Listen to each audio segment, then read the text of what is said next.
So hello, everyone, and thank you so much for joining the NBS series on teaching climate in business schools. We are so grateful to have you joining from all over the world.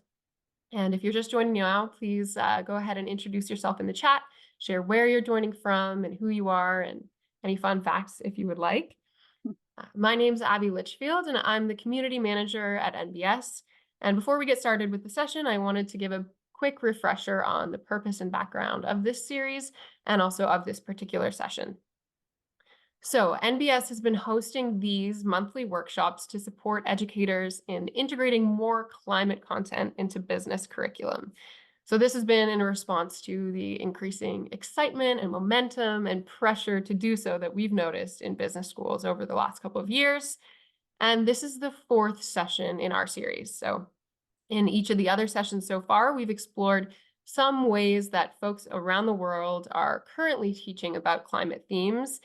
We've covered carbon management, a sustainability mindset, and climate policy.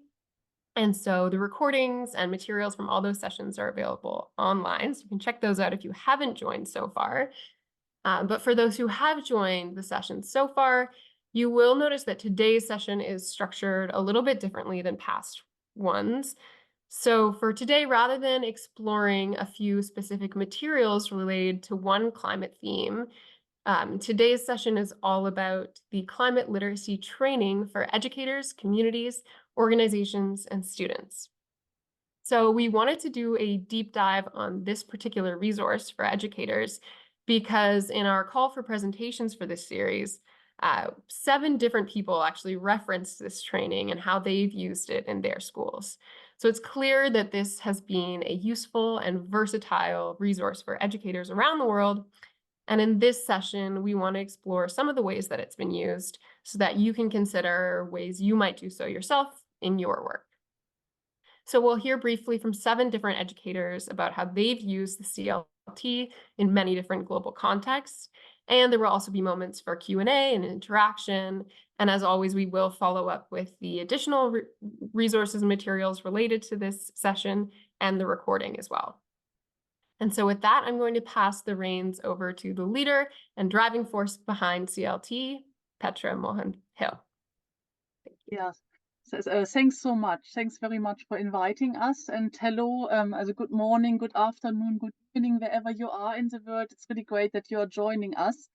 So we will talk about a lot of different ways of how to use our climate literacy training, but we also hope that you will add things in the chat. So please feel free to use the chat also to share some ideas you have, or if you are talking about climate justice, for example, and you have a great resource in this regard, please put them in the chat because we really like to keep it very interactive and always increase our own knowledge as well. So, and obviously I'll put your questions in the chat as well, but you will also have the chance to always ask questions after 2 presenters. So we always have 2 presenters to go together.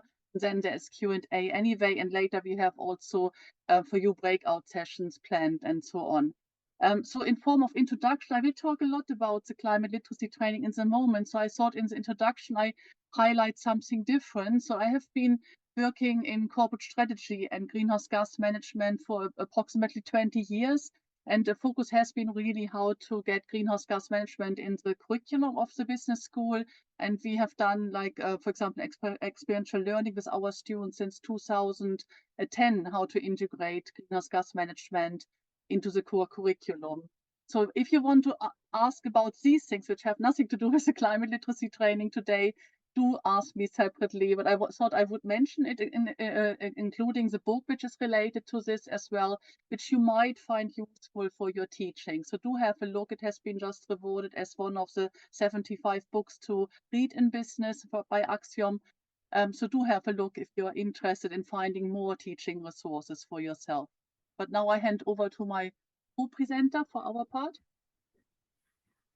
Hello, everyone, and to those watching the recording later. I'm Jennifer Leigh, and I'm a professor of management at Nazareth University in Rochester, New York, in the States.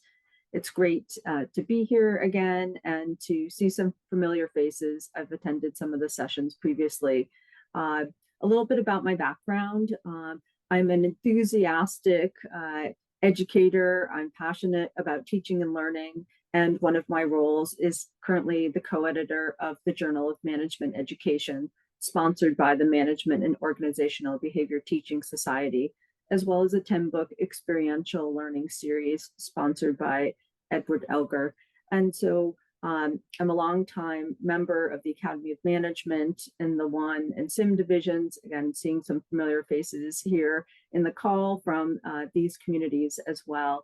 And so I look forward to talking about my experience with the training after Petra gives a little bit more on the background and genesis. Okay, so I would like to get started now with the climate literacy training, and I won't tell you everything about it. We have obviously much more in our actual training, but what I would like to highlight that I was inspired for this by a training which was designed by the BBC. And I think wherever you are in the world, I hope you know the BBC, which is one of the channels here in the UK. And together with ITV, which is another channel. And they had created a carbon literacy training, which I found really, really impressive. And I was doing some research with one of the popular soaps here in the UK, which is Coronation Street. You might know it. It's also shown, I was told, in over 100 other countries, so you might know about it. And they had done a fantastic carbon literacy training for all their staff and heads of departments. And seeing this, it did not only inspire my research, and you can read this research article if you like, but it also inspired me and to actually say, why can we not do the same that they have done for television for business schools? And this is how it came about that we designed this training. I asked the BBC if I could just use their slides, but they unfortunately said no, so we had to start it all over again. But obviously, I had seen the slides from the BBC, so I always want to give them credit for having inspired our training as well.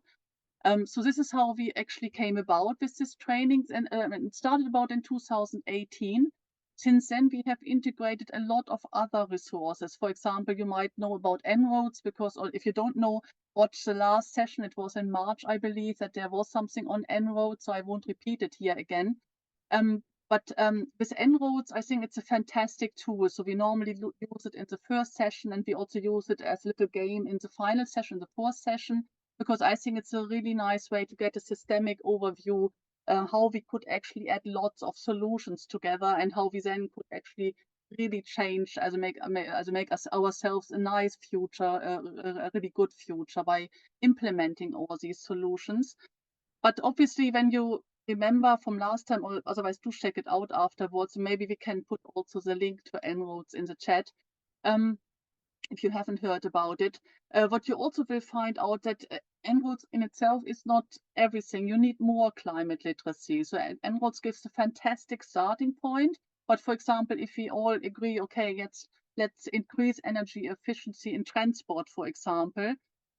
Yeah, okay, let's do this. And then we kind of all agree, let's buy electric cars. But this, which also might be something you know not only from En-ROADS, but in other ways as well, this on its own is not the solution. And I have given you here a few data, which we also use in the training, just to put it into bigger context and explain to you also why climate literacy is so important. Because a lot of people don't realize that actually when you buy a big an SUV, for example, you are causing 25 tons of emission just by buying it. It's not driving it a single mile, just buying this car causes 25 tons. You might think, oh, I don't know, is this much or is this not much? And this is why we have given you here some other numbers. So for example, if you take Canada, Canada uses about 15.5 tons of CO2 emissions per capita, so per person, for everything they are doing. As everyone in Canada, for everything, as whether it's heating, eating, driving, buying all the other stuff people need, everything together is 15.5 tons. So you can imagine buying only one big car with 25 tons is already much more than the average person in Canada uses for the whole year. And I think this is quite important to realize, and is part of why we need climate literacy more. And obviously, if you compare it to the low emitting countries, it gets even a stronger difference. So the solution is not, yeah, yes, let's just buy an electric car. It's actually, and I've put a few solutions here at the bottom, it's buy a small electric car, then it's a different story, because obviously this was a calculation for a big car. or replace car with bicycle or public transport, car sharing, and lots of other ways on how to increase mobility. And there are lots of other new solutions out there, which I think where you need climate literacy to understand all the things that are possible, and then put the right things together and put the right things into your own training and your teaching as well as examples. And another one which we highlight, which is also quite not so much known. If you would have more time, I would ask you how many of you know shade-grown coffee, or maybe I can actually ask you to put your answer in the chat, please. So how many of you have heard of shade-grown coffee before? Because this is one of the carbon sinks, and we are talking about the pollution of carbon sinks, which are often not well understood. People don't know about it, and it can be used in supply chain, for example, for companies a lot. But also other in catering and loads of other areas as well. So this, for example, is one of the examples we also use in our training, because I think everybody needs to understand. Also, I would always say you need about 8 hours to understand, to get a good understanding, but obviously you can narrow it down to a very, very small amount and still know more than the average newsreader does. And I think this is where I'm handing over to Jennifer to talk a bit about the smaller things you can take from our training as well.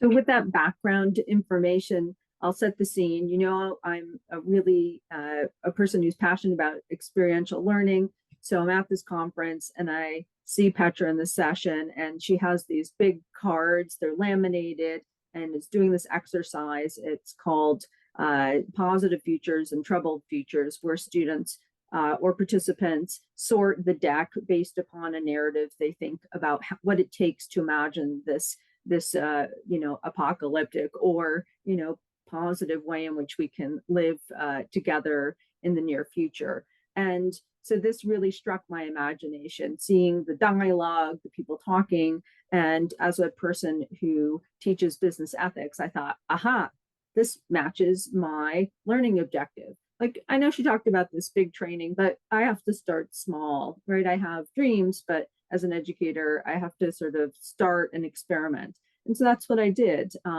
Knowing my learning objective was to help my business ethics students apply course knowledge that they had gotten about philosophical ethics and behavioral ethics to, perennial or novel ethical dilemma in organizations or their school. What is more novel and perennial, climate and carbon issues. So we're able to bring this into the classroom, and I could use it for my course. So that was exciting to see. And so the message I want to share is that as we go through this session today, you hear about the examples, how people are using it, is to really think about what are my learning objectives in my courses, and how might a portion of them speak to my learning objectives? How might they align? And is there someone I can collaborate with on campus, either within my unit or across the institution? So for instance, I took this exercise where I started the positive futures and troubled futures, and I brought it into my political science colleagues class. She asked me to be a guest speaker. Other options, if you're not ready to do curricular, is to think about co-curricular or extracurricular opportunities to bring in some of these CLT elements. So are there theme days at your schools? Like, I run a social innovation hackathon every year with colleagues. Is there Social Justice Week, Earth Day, which we just had? Or are there things like Freshers Week and Orientation Week, your student clubs, or resident assistants? Often in places that have domestic housing for students, they have to do programming in the States. So these are all kinds of options to think about, sort of sandbox play spaces where you might be able to integrate some of these components if you don't have the ability to go all into the integration, and that's fine. Petra mentioned one of her books. There's another book also that's a helpful resource in addition that I've put on the slide, and we'll have links to sustainable management for educators and students. And so I just want to emphasize, like, just try something, and that's what's great. So a bigger overview of the training is that it focuses on the problem. Where are we? What's the current state of affairs? How is it affecting, both the planet and us as humans and communities? And then what are the solutions? And so, backtracking to my example, for me, looking at the possible future scenarios and the strategies was a great alignment to my curriculum. And we cover other topics, climate justice, the science, and so on. So it's nice to do the training because there are elements you can take out, you can do the whole thing, as well as meeting people and forming relationships, which you'll hear about in some of the other examples today. So thank you, and we'll move on to, I think it's Q&A. Yeah, so if you have a question about this first part now of the two parts Jennifer and I talked about, please put them in the chat, or you maybe have already put them in the chat, and Barbara will read them out for us. Or if there are too many questions, we will also answer some of them in the chat. Barbara, is there any question at the moment? Not yet, but to answer your earlier question, a lot of people were interested in the shade-grown coffee. They hadn't heard about it yet. Oh, this is nice. Okay, yeah, this will be maybe while we are waiting for another question, then for Jennifer. I will just shortly talk about it a little bit because for us is that the climate change science, we have only 1 hour in the 8-hour training on the actual science, but the science is also linked to climate solutions. So it's about carbon sinks, for example, where coffee is one example, or it's coca as well as another example. And then we talk why this is actually a really good solution, a really high impact climate solutions, and how it also has been used by some companies, as in their supply chain, for example. And the shade-grown coffee, as I would encourage you to think about whether you can, as you can obviously do it on every, as a climate solution, you can do on a small level by just buying it as an individual, but you could also say, okay, I want to actually change, contribute to changing the coffee supply chain, and I will talk to suppliers maybe from the university and say, could we actually as a university get shade-grown coffee and actually help to transition to it, because the shade-grown coffee is a fantastic carbon sink, also draws down carbon emissions, and also it's fantastic for biodiversity. You could see it was the slide I shared was about how many more birds you would actually have if you have shade-grown coffee. So there was a comment from Kate actually speaking about students and how students don't want to focus on the negative, they want to focus on the positive. Do you want to speak a bit to if the training shows both sides? Yeah. Jennifer, do you want to take this one then?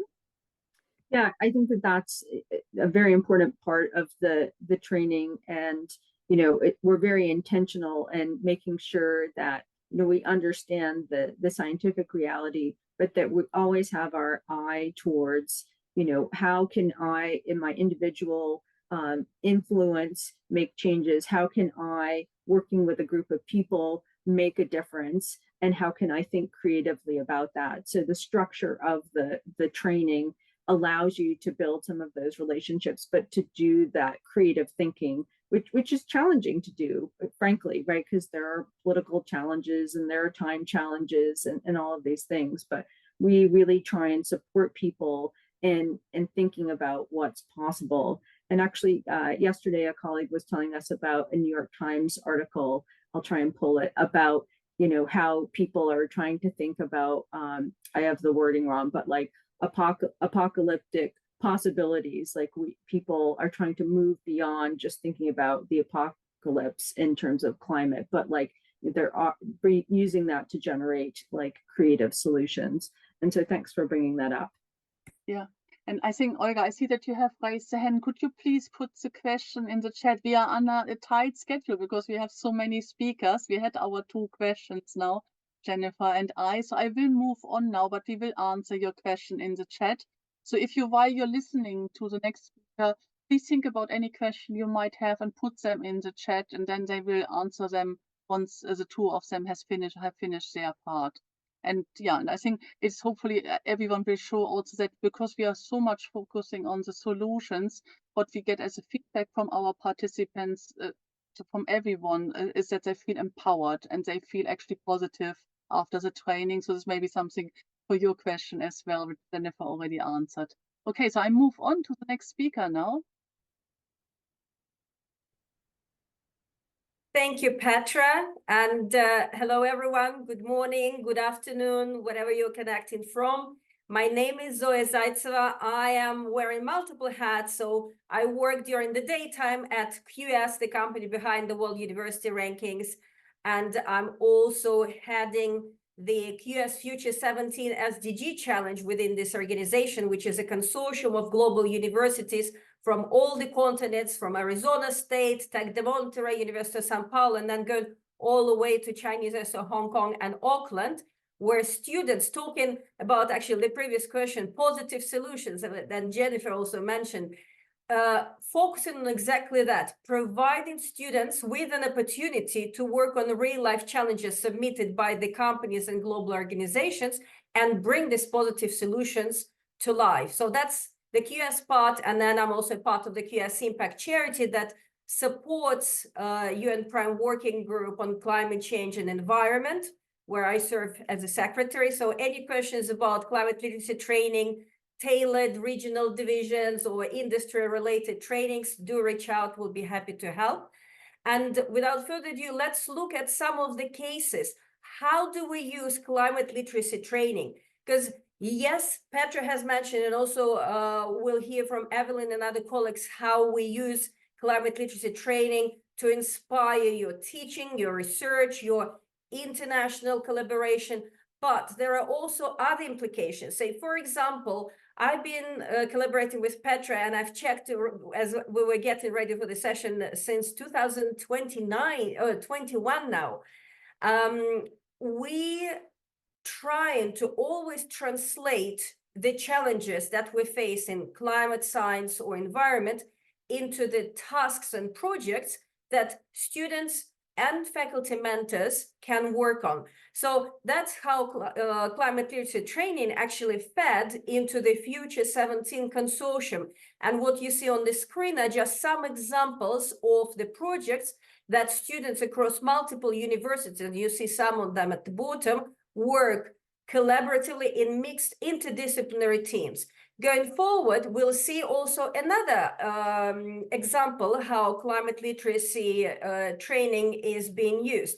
The QS Impact charity, that is a global UN recognized or accredited charity that brings together youth from the most vulnerable parts of the world, connecting with universities and organizations in Global South, and creating synergy to develop talent and skills to lead change in their communities and social environments through a regenerative future. So one of the dimensions that we have here are the questions that we will be asking you during the climate literacy training, translated into the games. So as we all know, learning through game, learning through experience is probably one of the key dimensions that young generation is focusing on. That's how they consume information. So we're launching now a new game design challenge where young people from around the world are invited to come in as teams, absolutely free for them and for the universities if you want to bring this to your students as well. And they have to work on, first, they will go through the SDG literacy training, very brief, of course, not as complex as our training. Then they're being trained by experts from Roblox, from Minecraft, from other big game developing companies, how to use game design for climate change and SDG literacy. And this is just one of the examples how climate literacy training inspires not just theory, but action. And I believe we had it on the first screen. The full name of the training is Climate Literacy and Action Training for Communities, Educators, so on and so forth. So this slide is just to food for thought, to give you food for thought. We will reiterate it closer to the end of our session. We welcome everyone to join our upcoming sessions. The training will take place in May for Western Hemisphere, you see in the more US and Canada time zones. Then there is one in July. I apologize, I didn't put this one here for Australia. And there is one in October that will focus more on Eastern Hemisphere. So whatever is closer to your time-wise, please do join or just sign up on the unprimeclimate.org. That's our main website, and you will be invited when the next training comes in. Now, I'd love to pass over to Evelyn, who will share more exciting examples how climate literacy training is being used by institutions. Evelyn, over to you. Hi, everyone. Thank you, Zoya. So I'm Evelyn. I'm from France, but I'm very much connected to Latin America through my professional activities, advising higher education institutions in the integration of sustainability. I'm a co-facilitator of the climate literacy training. And of course, one of my ambitions is to spread it in Latin America. So any one of you who is from there or knows someone who wants to develop it over there, please get in touch with me. And yeah, so you understand, Petra shared also already some examples. Many of the colleagues here are going to share example of what there is in the training. Of course, we invite you to attend that training, and that what's our ambition? Spread the climate literacy training. We really encourage you to replicate and spread this training as much as possible. The only thing we want you to be aware of is to respect some intellectual property rules. All of the training has been developed under a Creative Commons license, which means that you can use it, but we expect you to give credit to the authors, and you may not use it for commercial purposes. But apart from that, please attend and please replicate. How we can do that, spreading the climate literacy training. So you're going to attend the training with us, hopefully the next session in May. You're going to get your certificate. Maybe you're going to join the UN Climate Working Group on Climate Change and Environment, and then you can choose. Maybe you can become a co-facilitator with us and you join us, and that's going to be fun. Or you can use part of the materials in class. That's, of course, the most easier first step, because Jennifer was talking about how do I start. So that's the best way to start. And then once you start being a little bit more aware about all this content, you can develop your own country-specific, industry-specific, or institution-specific training, which is what I'm going to be talking in a minute, and get your course accredited by the Climate Literacy Project Manchester. Why? Because this way you can, well, keep spreading. That's really the ambition of the group, is let's put climate literacy everywhere in the world and everywhere in our trainings. I'm going to share the specific example of Tecnológico de Monterrey in Mexico. I've had the chance to train with faculty over there. It was a very good, very positive experience, really. Some of the takeaways that they had, you can see that the training should be compulsory, that it should be everywhere in the institution. They felt, and I think this is one of the most important feedback, they really felt empowered, like, you know, you attending this NBS series session, you're aware of sustainability, you're already doing a lot, but maybe you can also manage to inspire some other colleagues. So maybe one day you can manage to develop your own climate literacy training, embark some of your colleagues, faculty, and help them, inspire them how to integrate climate-related data, climate-related knowledge, and inspire your colleagues in integrating climate solutions as well. You can see here a vast number of resources that was really highlighted. They felt like they could build one session dedicated on the climate topic thanks to this training they attended. And most important, they learned what other colleagues were doing. Oh, you're already doing this. Oh, very interesting. So maybe I could adapt to my course. So that's also an opportunity to share between colleagues. Some also of the commitments, because so it's a class about a little bit of theory, but a lot about action. What are we going to do? What are we going to do? And what is the commitment we take at individual level and at collective level? And when you do that for a specific institution, then you really have some working group forming, some colleagues establishing alliance to develop a joint project. Some of the commitment here, let's develop a training on climate change for children, so having an impact further than just the institution. Some other faculty were inspired really to share and translate their commitment to family and students, having this role model, being role model, some of them introduced in their courses. Of course, we can have other impacts, like, for example, in the way we are doing research. One of the faculty was inspired, realized the impact he had with traveling for a research meeting, so decided to cut by half. So this is just some examples, but really, really, really like using that tool as a little bit community building around climate action for an institution is really a good tool. I think I'm done with my presentation. Yes, I invite you to spread CLT en Latinoamérica. Les invito a conectar conmigo si hay aquí algunos hispanohablantes. Join us, contact me, and let's spread CLT everywhere in the world and with me in Latin America. Thank you.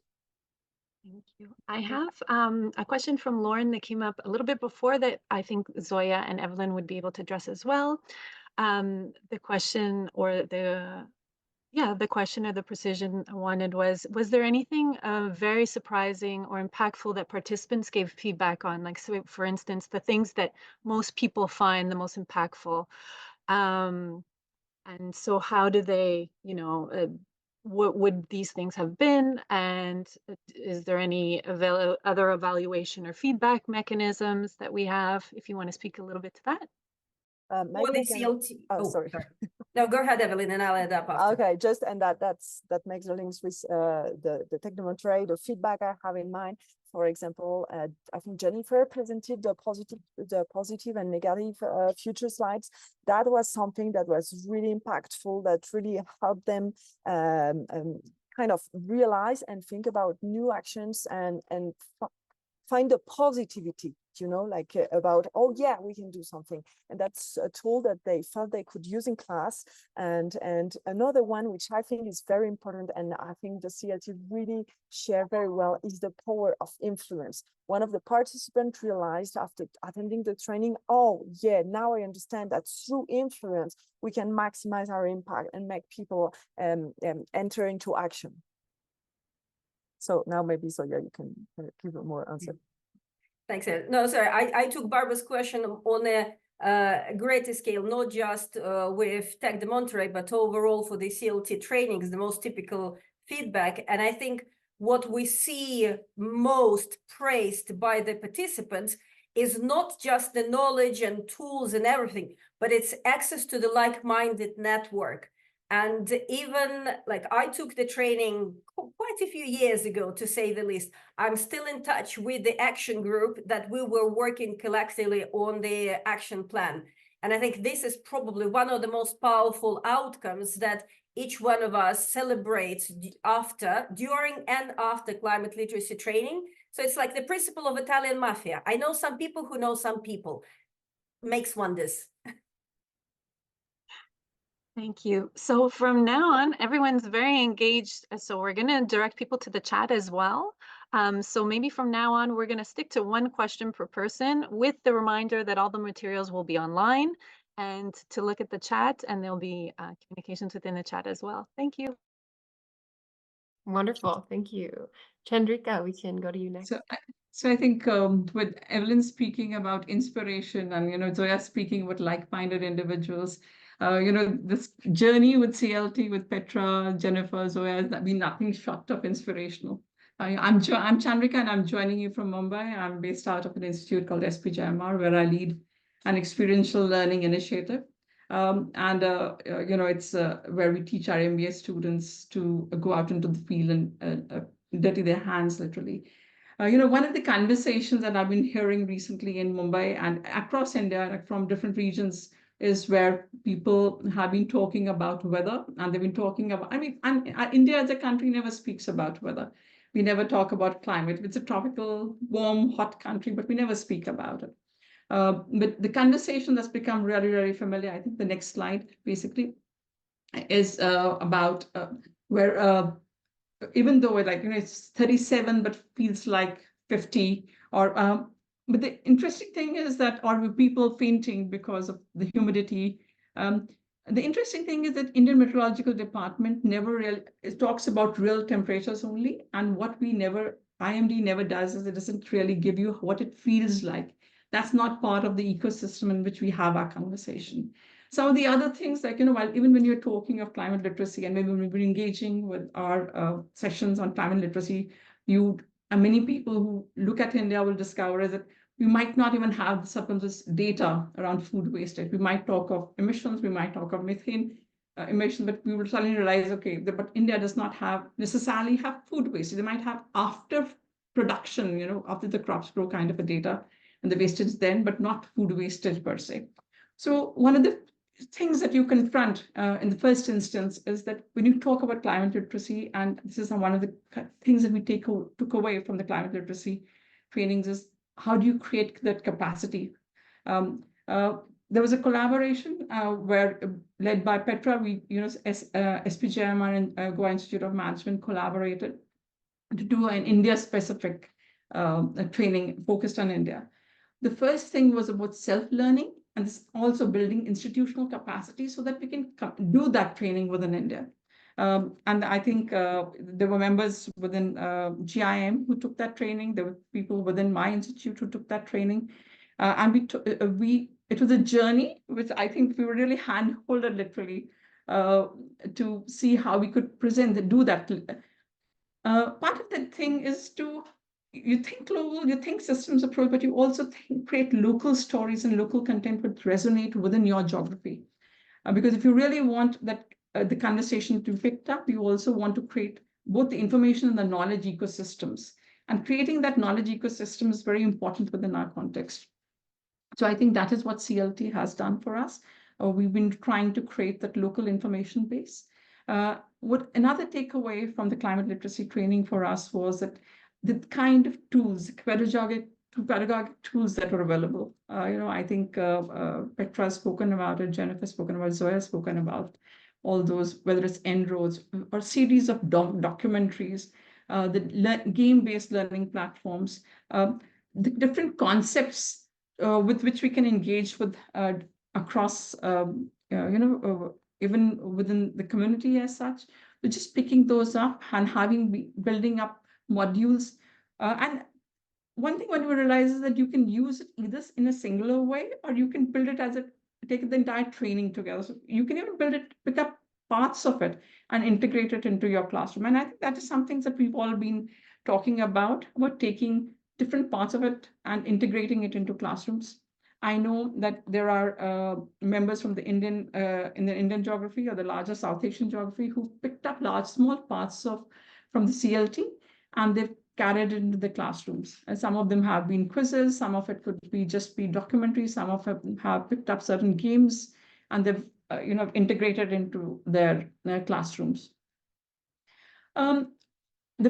What we intend doing is that not just taking to the classroom, but given the context of India, you need to have an ecosystem approach where you do want to impact policymakers, civil society organizations, academics and corporates, because that is our ecosystem. So CLT in India, we may be going forward, and we've been in GIM and SPJMR, we've been in conversation. Those of us who've taken that training, who've been part of that journey, to say, how do we create content which is geographical and global, because it's not climate change, climate action knows no boundaries. How do you build the local and the global together? And how do you take it to a variety of stakeholders, not just one stakeholder? Yes, classroom, yes, your faculty colleagues, yes. Other academic community, yes, but also to the others within that ecosystem. I think that's the ecosystem approach that we are taking within the CLT, within the Indian context. I think one of the biggest takeaways is about what was spoken in the session before, was about that about inspiration, about taking it together. Because you need information, you need knowledge, you need to build capacity, and that capacity building is a critical component with that journey that CLT provides you. And you do need exemplars. So that's another critical part of how you take that. And again, I would say that this is part of the journey we've been. So together, the larger part of the collaboration, being inspired for each other, is part of the journey. I think I'll just pass it on to Sigrun from here. Thank you. Hello, everyone. My name is Sigrun Wagner. I'm dialing in from Royal Holloway, and I've been working with carbon literacy training for over 3 years now. I introduced it with some colleagues in drama and theatre, and I think to respond to one of the questions, we are very deliberate in offering it to both staff and students, because this challenge, the climate change challenge, we're all in this together, and so we have both academic staff and professional services staff together with students taking the training. Outside of that, I've used a toolkit that's been developed for churches. So I've led that in a non-profit context, and I'll be talking about theatre companies in a moment.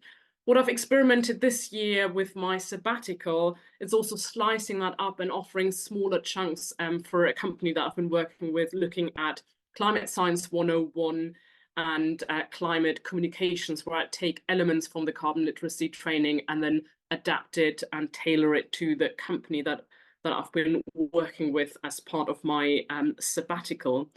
But what I wanted to talk about is the carbon literacy project and certification. I think one more click and you can see what certificate. So in order to get a certification, a day's worth of carbon literacy training is needed. And that's often happening in 4 times 2 hours or in 2 half days. So there's flexibility there also in terms of how it's made up of synchronous training and asynchronous training. To get certified, there's 3 questions that participants have to answer. It's of the bigger picture, the societal perspective. What do we need to do as a society to reach net zero carbon by a certain year? The Carbon Literacy Project comes from Manchester, so they use the year 2038, but it could be if your organization or your country has set 2040 or 2045 as a goal, you use that as a measurement.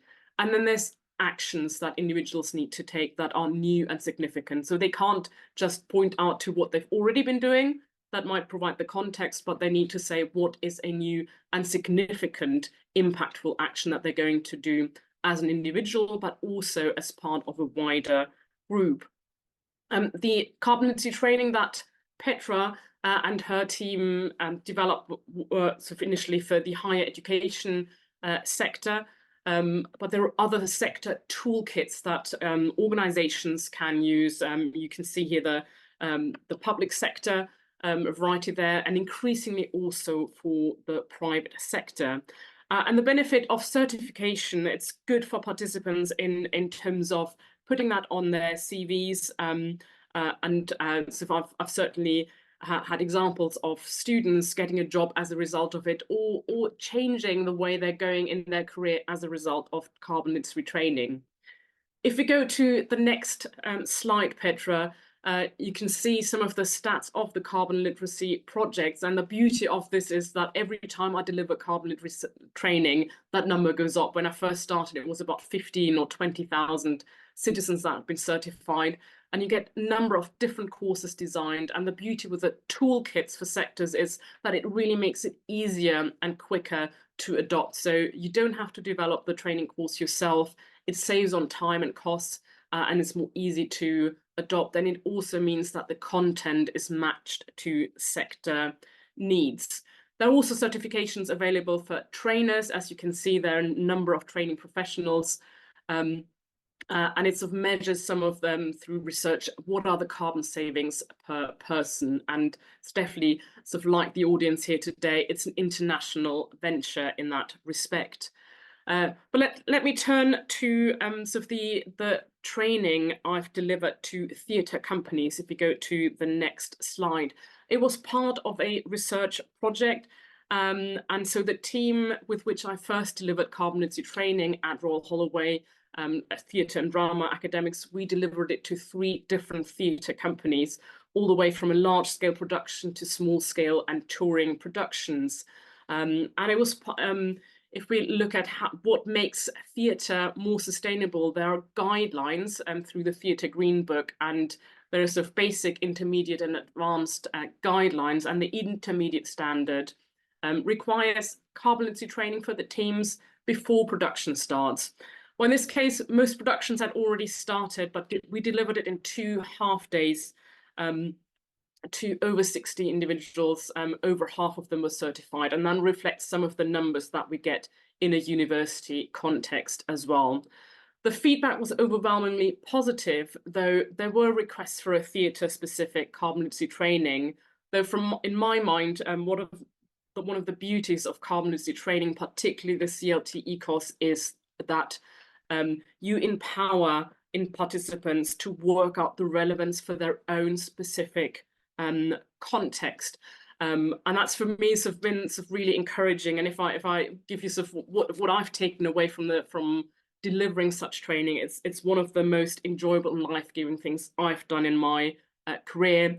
It's very transferable to a large extent. So this worked in the theatre context, and certification is a great benefit. So one of the people who took it in a theatre company's context actually got their next gig as a freelancer because they had taken carbon literacy training and had the certificate. And I think at that point, I'll hand over to Barbara for some questions. Thank you.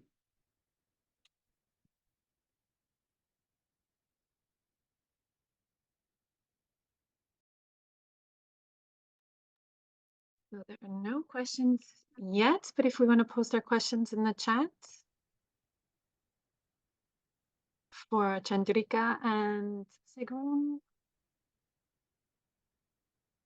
We have Melvin's question about the climate justice lens. We could, if either of the speakers wants to speak to that, about the impact that climate change will have on the global south and how to kind of incorporate that in the training and content. I think Zoya has responded to the question on how to, where CLT deals with issues, the question of climate justice and mitigation. But I think it becomes even more important in the context of global south, especially when you're talking of countries like India, and we're talking of marginalized populations, and you're talking of vulnerabilities. And that's invariably the overwhelming, that dominates the discussion within the Indian context and within the Indian ecosystem, and naturally so, because you're talking of population and you're talking of extreme vulnerabilities. So, and then you're also looking at the responsibilities of the global north in terms of mitigation and certain strategies vis-a-vis, and while putting us a lot of burden on the global south. So the debate becomes a little different in terms of the global north, global south, or when you're talking from the Indian context in that sense. So that's a very critical component, because the per capita average is still way, in terms of emissions is still down. So that, and the price being paid is largely by a lot of vulnerable communities. Great. And if you have any extra questions that come up, feel free to put them in the chat later or when they come to you, and the educators will be looking at that as well.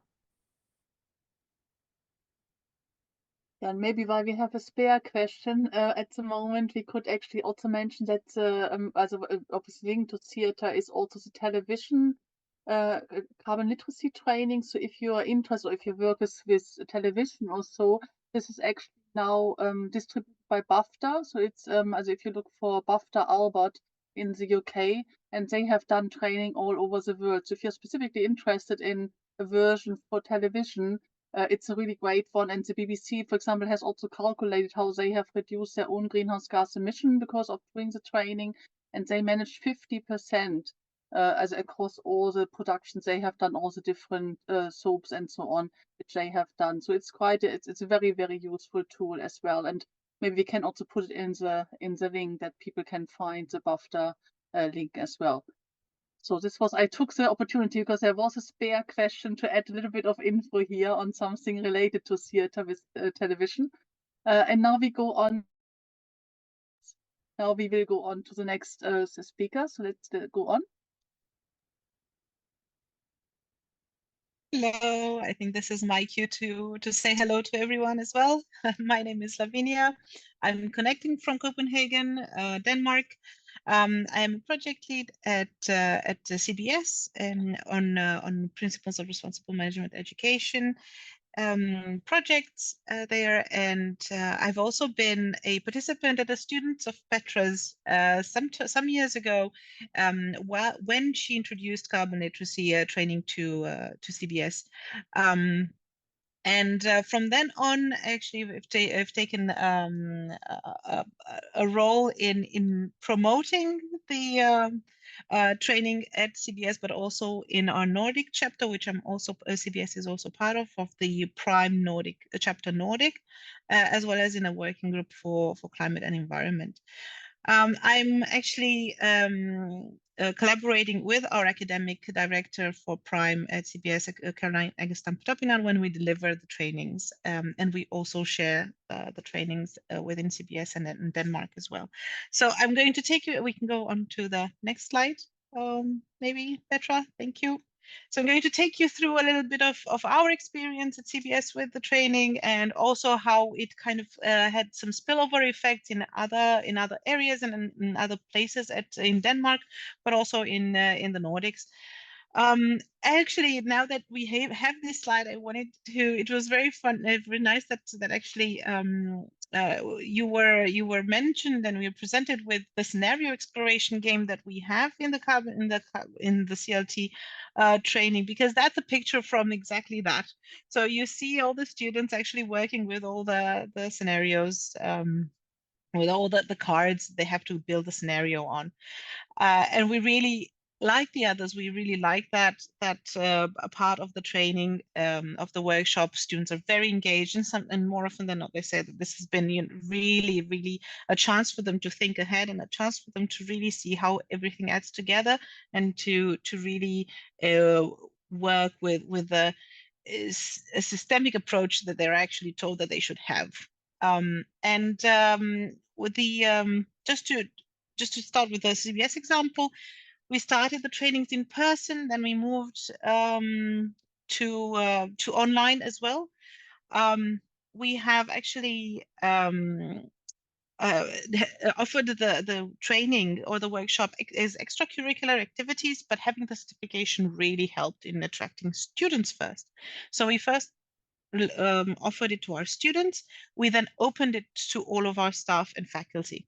And we have had people very curious about, so our staff and faculty were curious to see what it was, what this training was about, also in their own personal gain in knowledge and action on climate change, but also in seeing how they could actually include it in their teaching and in their courses. So in that respect, once we started delivering the courses and the trainings, a lot more people came to us to ask, okay, how can you deliver it in my course? So can I take parts of this and integrate in my course? So that was done.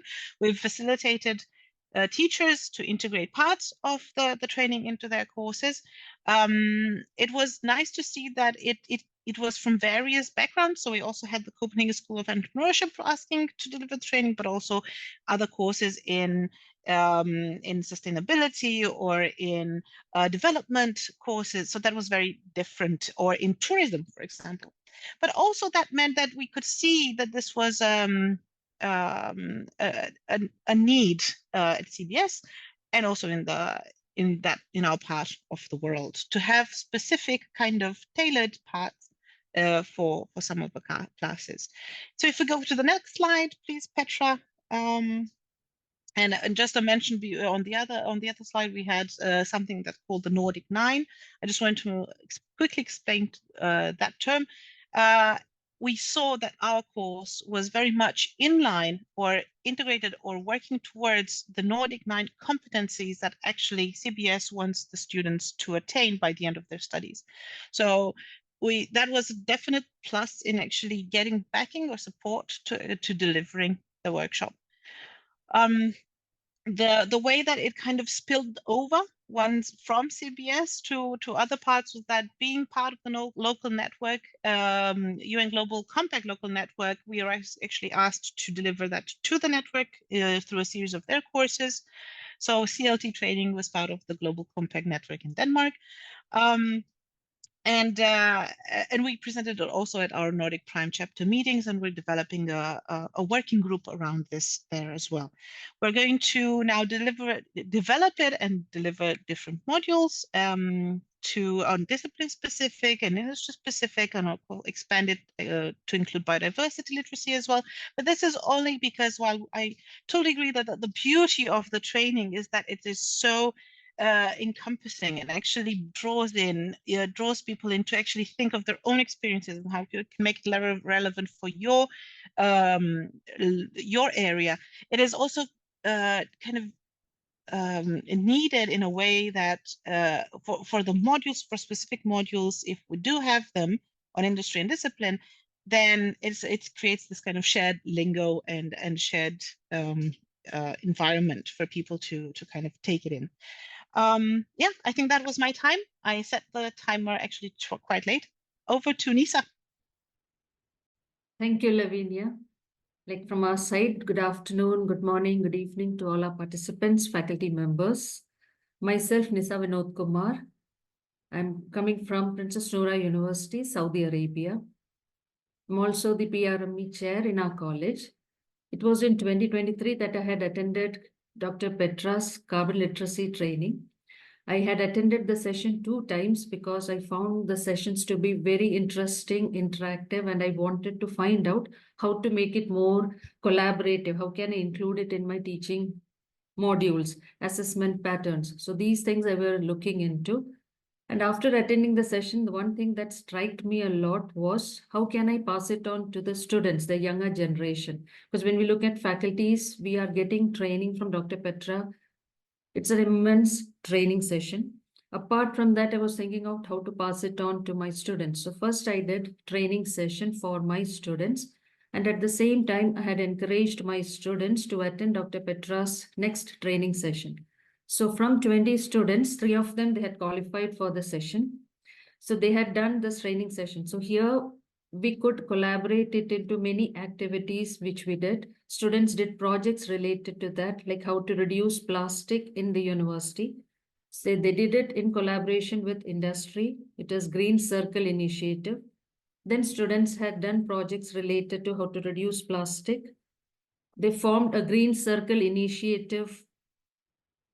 Yes, a Green Circle Initiative. So that was also part of it. And this is the last one, the one that Dr. Petra has shared. Like we belong to the PRME Middle East signatory. So I took session for other faculty members, for students in different universities in Middle East. So learning from this climate literacy training, we can include it in other countries which are part. If we look at the signatories of PRME Middle East, we are around 36 universities. I've covered around 9 universities. The rest also we are focusing on. In all universities, we are targeting the students, passing on Dr. Petra's climate literacy training and replicating the same to other universities. So these things were done. Along with that, we look for how, when we give training session to students, the next one is we look for how students can pass it on to their fellow colleagues within the college. So we have Sustainability Business Center where that is also being done. So these are the initiatives that we did in our college, and we are replicating the same in Middle East also. Along with that, when I had a meeting with Dr. Petra, she also motivated us to be a part of this climate literacy project, so which will help us to develop our own teaching module for this carbon literacy. Because when we take Middle East, there are around 36 universities. So we will be able to develop our own learning module, teaching module, and then we can share it among, we can use it as a learning material for all the faculty members. So this was the last slide, which focuses on the learning that we have received. So how can we apply it across different countries? This was my last slide, Dr. Petra. Yeah, thanks, Lisa. I think there has one disappeared, and I do apologize for it. There's one slide was missing, so I was Yes. trying to go to the next one. I think we are over to questions, Barbara. Yes, I don't think there are any questions specifically right now yet. Oh, I have a question. So Abby has this. What differences do you experience when delivering the CLT to students versus staff and faculty? Are they usually combined or together?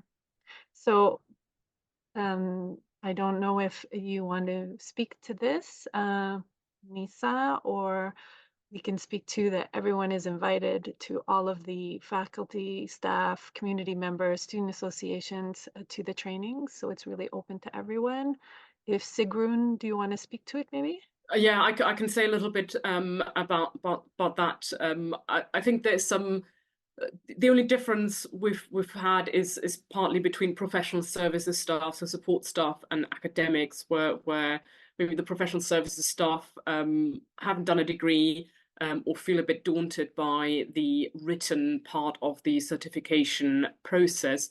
But on the whole, it's a really nice dynamic. But because it's often sort of the academics might have sort of the theoretical knowledge, the students might have the ideas and the creativity, but it's actually the professional services staff who make things happen on campus, and that's a really nice dynamic. So the other difference is that students sometimes don't get this is a four-part session, so they turn up to 1 week and then they don't turn up the next 3 weeks, whereas professional services staff and academic staff are more committed. So in terms of advertising it, we emphasize it to staff, but we do make sure that it's open to students, and we're about to run our next iteration in May, and it's really important to have the whole campus community together, and that has been for me one of the joyful things in that, and getting people across the university working together.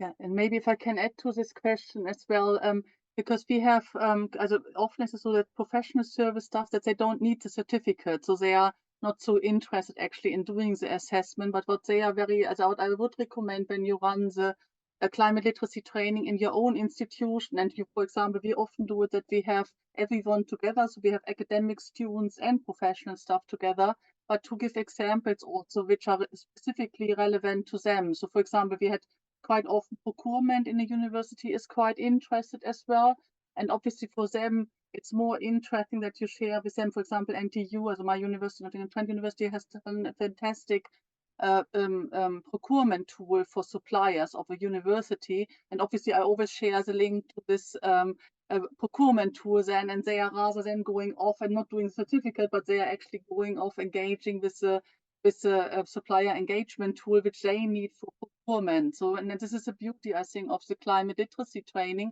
Not everyone has to go and do a certificate. People take the bits which are relevant, and also as a trainer, I think you put it together in the way that's relevant. So if you have a pure university audience, you put things together for them. If you do it for a company, for example, you will work with whatever strategy the company has, and whoever you have, as which functions of the company you have in your training. So it can be very nicely tailored to whoever you have in your audience. I'd just like to add one more thing to that as well, Petra. The difference between delivering CLT climate literacy to students and staff.